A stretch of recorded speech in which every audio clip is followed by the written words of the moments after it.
बेला मावनाय जों मोनसेबो नेरसोनखौनो नुनो मोना दिनैसिम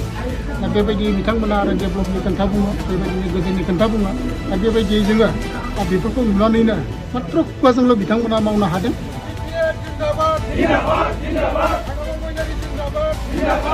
इन्ट्र' भिडिअ नायनानै नोंथांमोना एसेबाबो बुजिबाय ग्राउन्ड रिपर्टखौ लायोब्ला बिटिसिआव थानाय मोनफ्रोमबो समस्तिफोरनि रिपर्टखौ लायोब्ला प्रमद बर' बिथांनि मावनाया नाथिं जेबो गैया बिथाङा अब्ला बे सौफैखानाय बाजेटखौ कौटि कौटि थाखा बाजेट जानायखौ एनुवेलि आरो 5 बोसोरसिमाव बे गासै रांखौ बिथाङा गुबुनारिफोरनो जाहोखो ना गाव सोनानै लाजोबखो प्रश्नआ बे सान्दुं अखा थै आरो गोलोमदैजों खाथिनानै आन्दलन खालामनानै बर'फ्रा खस्थ' लाबाय मोनजाबाय गुबुना आरो बेखौ जाहोबाय प्रमद बर'आ गावनि आखाइजोंनो रग' रग' दौना होबाय बा रायजो राजाफ्रा बेखौ सहायगोन नामा बेखौ सहायगोन रायजो राजा नोंथांमोन रिप्लाइ हरनाय बेखायनो नोंथांमोन रायजो राजा आइ आफा जिबि ब्लक फेमिलि नोंथांमोनाव आङो मोनसे प्रश्न खालामनो लुबैदों आखाइ खबजबनानै जे प्रमद बर' बिथांनि राजखान्थियाव फैनायनि उद्देश्य मा बिथांनि पलिटिकेल एम्बिशना मा बिटिसिखौ लानानै बड'लेण्डखौ लानानै बिथांनि थांखिया मा बर' रायजो राजाफोर आरो ट्राइबेलफोरखौ लानानै बिथांनि थांखिया मा बे प्रश्नखौ दिनै आङो सोंबाय बेनि एन्सारखौ आइ आफा रायजो राजा नोंथांमोना आंनि जिबि ब्लक फेमिलि नोंथांमोना लिरनानै हरबानो जाबाय आरो मावाखैथाय मावाखै मावनो हास्लाबासै होननानै सिखार लाबाबो जागौ नाथाय बिथाङा बिनि सोलायै खुगाजोंल' मावनायखौ देखायो 100% निरापत्ता 100% उन्नयन 100% ट्रेन्सफरमेशन सोलायनाय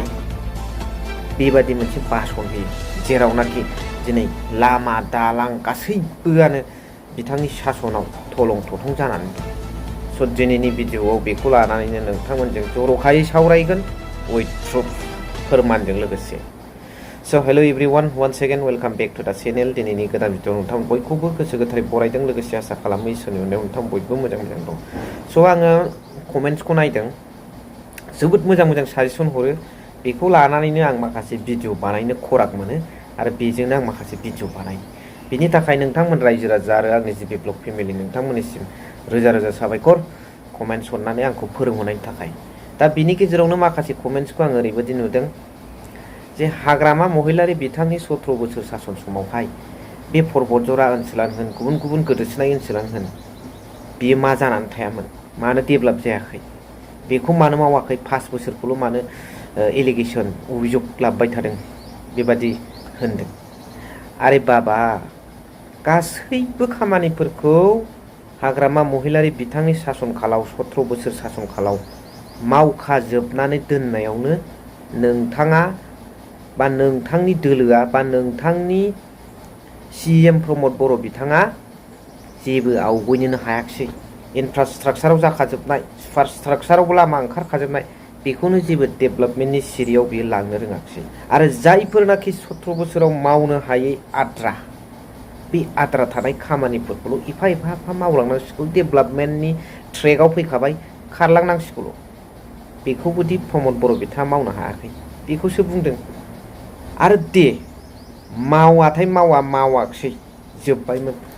खुगाया मानो मावनायनि देखायो 100% उन्नयन 100% ट्रेन्सफरमेशन 100% रैखाथि निरापत्ता होननानै मानो बुङो बेबादि खुगा बुंनायावसो बिथांखौ गेलथि हमदों रायजो राजाफ्रा एलिगेशन लाबोदों बिथांनि सायाव प्रमद बर' डाঙের উপৰত অভিযোগটো আনিবলৈ বাধ্য হৈছোঁ আমি ৰাইজসকলে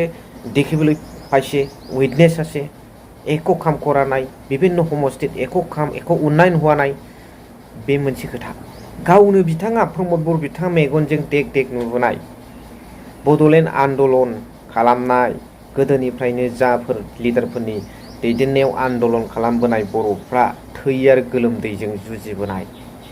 रोजा रोजा मुंख्लं जालांदों रोजा रोजा न'खरा सिलिंखार जालांदों रोजा रोजा सावजादों न' बां थै आरो गोलोमदैजों थैनाय थांनायजों जुजिनानै फैबाय बर'फ्रा नोंथाङाथ' बेखौ मिथिथारगौ बे खस्थ' खालामनानै थै आरो गोलोमदैजों खस्थ' खालामनानै मोननाय थफ्लासे मुल्यबान धोनखौ सम्पदखौ नोंथाङा गावनि आखाइजों गुबुननो गथायहरबाय बेखौ रायजो राजाफ्रा माब्लाबाबो सहायनाय नङा आमी केতিয়াव सह्य करिब नुवारिब हयतो नों खुंबाय नोंनो पावारखौ आखायाव लानानै सालायमोन ना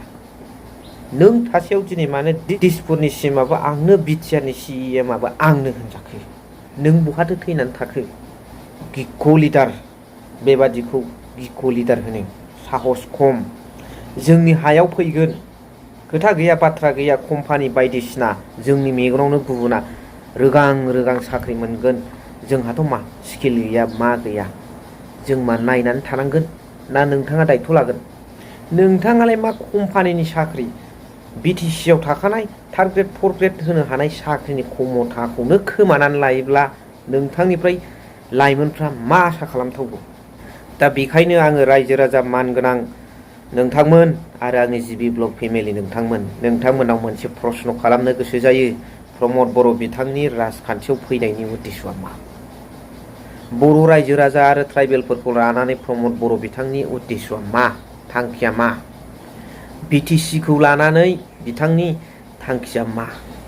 बिथांनि पलिटिकेल एम्बिशना मा दिनै बेखौ सोंनायनि सम फैबाय दा बेनि एन्सारखौ नोंथांमोन रायजो राजा कमेन्ट बक्सनि गेजेराव जरुर लिरनानै हर स' भिडिअखौ एसेखिनियाव दोनथ'बाय थेंक इउ फर वाचिं लाभ इउ